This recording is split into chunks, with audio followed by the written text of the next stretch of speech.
Good morning students. Let us continue with the numericals of page number 195. Question number 11 onwards. Find the ratio of resistances of 40 watt and 100 watt bulbs connected with the same supply of 220 volt.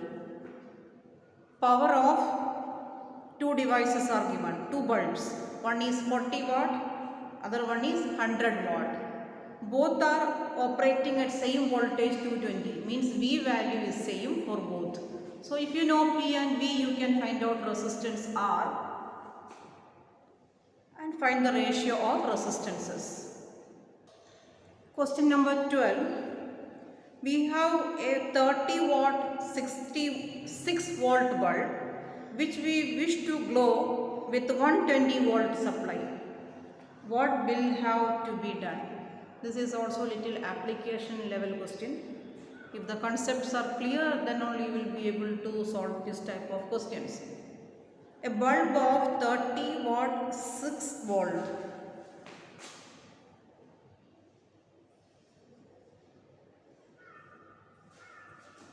Power is 30 watt and the voltage required is only 6 volt. This bulb requires a maximum voltage of 6 volt and its power is 30 watt, and we wish to light this bulb with 120 volt supply. What should be done? You know, if you directly connect 120 volt, if you connect like this bulb will get damaged, because the voltage required here is 6 volt only, and you are providing such a high voltage, means the bulb will not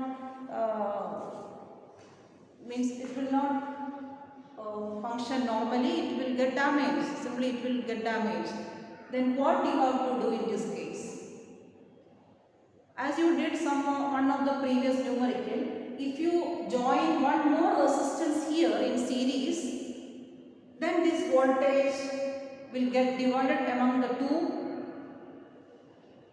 and the device will not get damaged.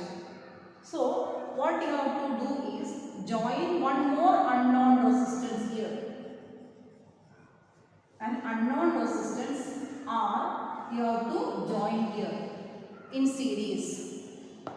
And what must be this resistance? How much resistance you have to join here? That we have to find out.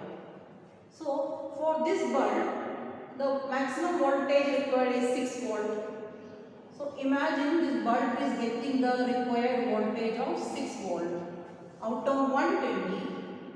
If 6 volt is supplied to this bulb, how much is the remaining voltage? Surely it will be supplied to this resistance. So what is the voltage available for this V2, V1, V2? V1 plus V2 is equal to V. That is the characteristic of series supply. So here V2 will be 120 minus 6. 114 volt this unknown resistor will get. If 6 volt is given to this bulb, remaining 114 volt out of 120, 6 volt is given here, remaining 114 volt this device unknown resistance will get. Then, so the V value for this resistor is known. Then how will you find out value of this resistance? Same logic you have to apply as you did in the previous question. Find out the I value. Current, how much current is flowing? For that use the formula P is equal to V into I is equal to P by V. P, V both are here, 30 by 6, that is 5 ampere. Current here is 5 ampere. Since both the devices are in series, same current will flow through both. So if you know the current and V, I and V value, R you can find out. R is equal to V upon I. V is 140 upon I is 5. And then divide, you will get 2 times 22.8 ohm. Means you have to connect a resistance of 22.8 ohm in series. Then this bulb will glow with 30 watt power. The same question you can solve in different ways also.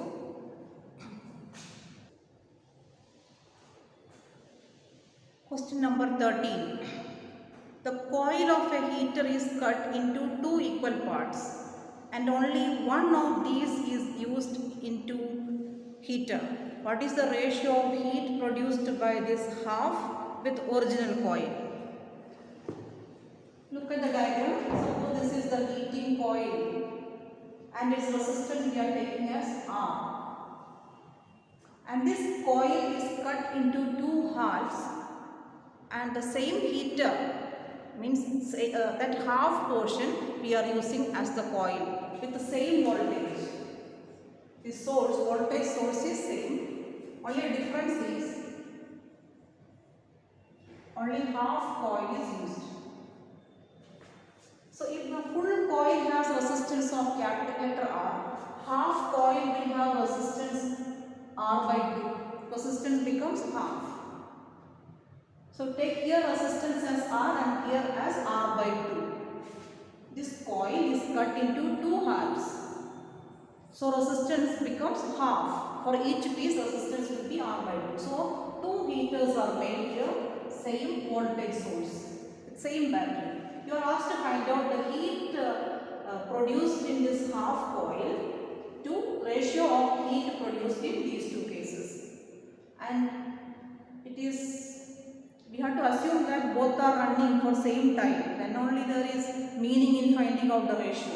So the working time, suppose both are working for a time of t seconds. Both the heaters are working for equal time. Heat produced, how will you find out? You know V, R and T. So heat produced, that means work done. Work done in this circuit you can find out by the formula V square T by R. V square T by R. Similarly here heat produced is V square T by R is here R by 2. That means 2 will go to the numerator, 2 into V square T by R. So this is the heat produced in the half coil and this is the heat produced in the original coil. You are asked to find out the ratio of heat produced in half coil to original coil. So the ratio will be 2 V square T by R, that is the heat produced in half coil, is to heat produced in the original coil, that is V square T by R. You will get the ratio as 2:1. The heat ratio is 2:1. Question number 14. Two bulbs, 60 watt 220 volt, second one 60 watt 110 volt are given. Calculate the ratio of resistance. Same type of questions we have discussed several times. For each bulb P and V are given. Resistance you can find out by the formula P is equal to V square by R. R is equal to V square by P. So find out the resistance of both the devices and both the bulbs and find the ratio. Do by yourself. Next question. 3 heaters, each rated 250 watt 100 volt, are connected in parallel to 100 volt supply. Calculate the total current drawn from the source. First let me make the diagram. 15. Question number 15. This is the diagram. 3 heaters are joined in parallel to a voltage source of 110 volt. Each heater, its power is 250 watt 100 volt. Sorry, here 100 volt. 3 heaters, each of power 250 watt and its voltage requirement V is 100 volt. The same way for all the 3 heaters. Then calculate the total current drawn from the cell. Here all the 3 are of same type of heaters. All are having same power of 250. All are having requirement, voltage requirement as 100 volt. Since they are in parallel way and connected to a 100-volt supply, all the 3 heaters will get the required voltage of 100 volt. That is a characteristic of parallel circuit.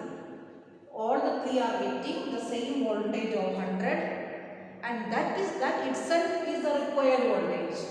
You are asked to find out what is the current. First part is how much is the current drawn from the source. This main current you are asked to find out. How will you find out?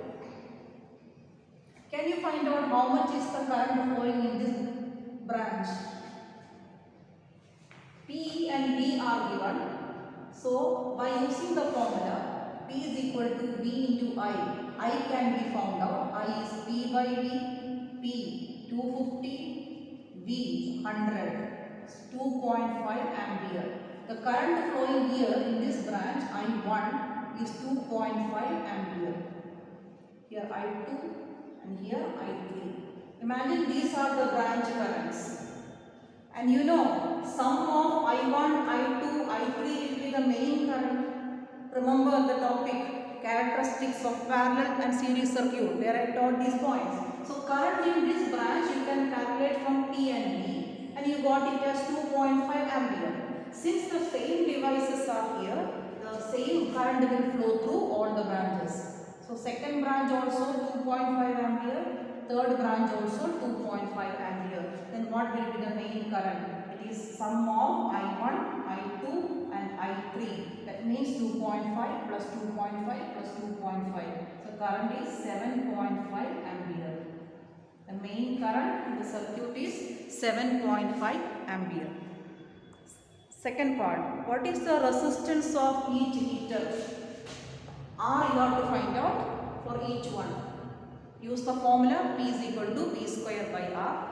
P and V are here, R you can find out. Or you may use the formula V upon I also. Ohm's law formula, both will give the same answer. Third question, what is the energy supplied in kilowatt hour to 3 heaters in 5 hours? What is the energy supplied in 3 heaters in 5 hours time? I mean these 3 heaters are working for 5 hours. What is the energy consumed? You can solve in 2 ways. Separately you can find out what is energy consumed and add it, or in single step you can find out. Different method you can follow. First method is what is energy consumed in 1 heater. If you find out, if you multiply with 3, you will get the total energy consumption. Easiest method is that. So how will you find out the energy consumption here? Energy is equal to power into time. And energy you can calculate in several methods. 5 different formulae you have studied. The easiest one is power into time. So energy consumed by this one we are calculating first. Energy is equal to power into time. Energy you can calculate mainly in 2 ways.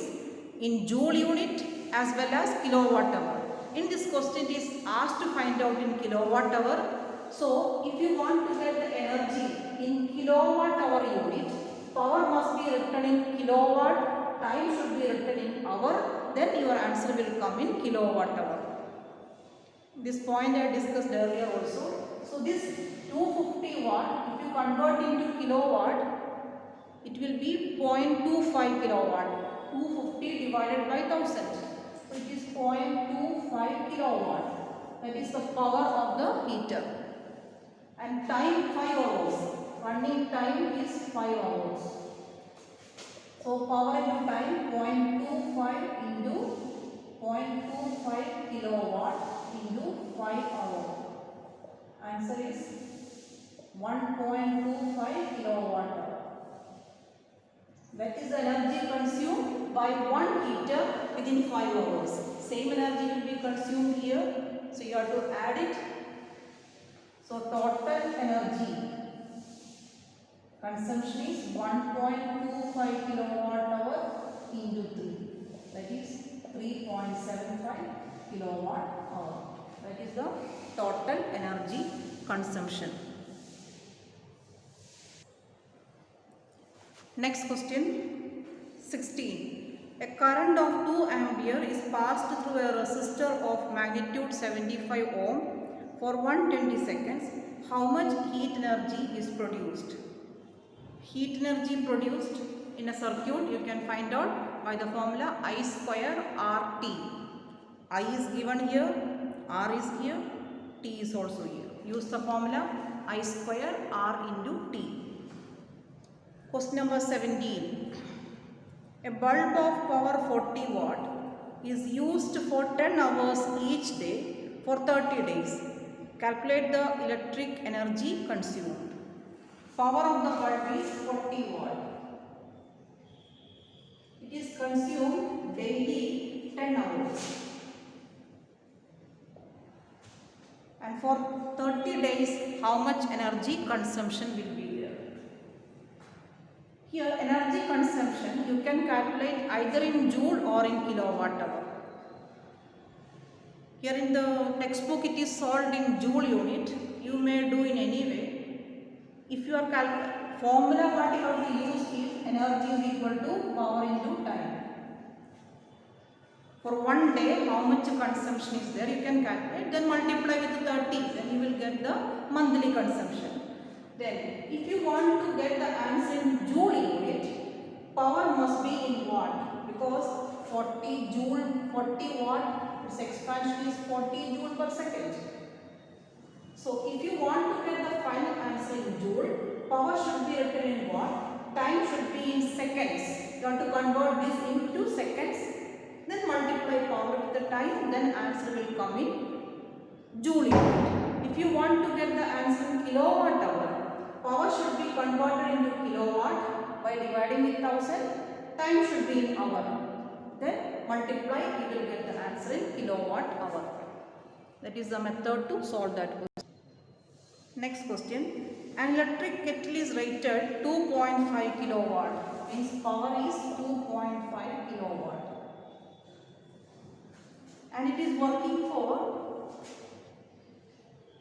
2 hours. Working time is 2 hours. And for 1 unit means for 1 kilowatt hour, cost for 1 unit. 1 unit means 1 kilowatt hour. Its cost is 5.4 rupees. 5 rupees 40 paise, that is the cost for 1 kilowatt hour. Then if a kettle of this much power runs for 2 hours, how much will be the electricity, how much will be the cost? A simple question.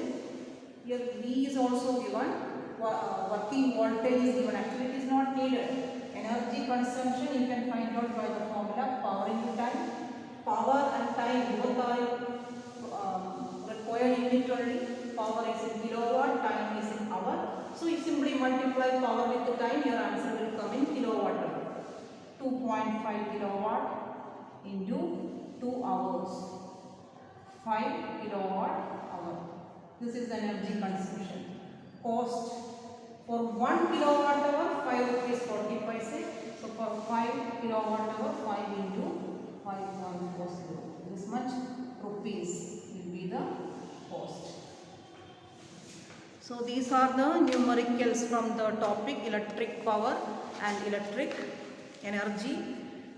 And at the end of the chapter you can see the previous year ICSE questions from page number 260 onwards. And there are so many questions given that shows that this chapter is important for board exam. You can get numericals, plenty of numericals.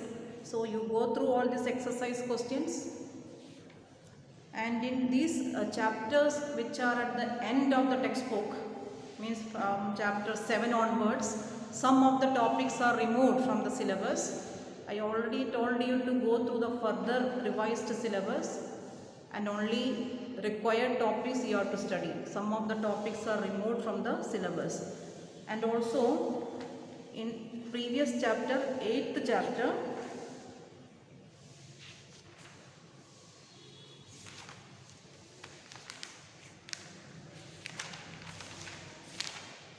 in 8th chapter sample ICSE questions, some questions are all given from 9th chapter also, so you might have found it difficult to answer it. So after learning this 9th chapter you will be able to do it, because in some numericals of chapter 8 you are asked to find out the power. In 9th chapter only you are studying about electric power, and so you need not worry about it. So do the numericals. Okay, thank you.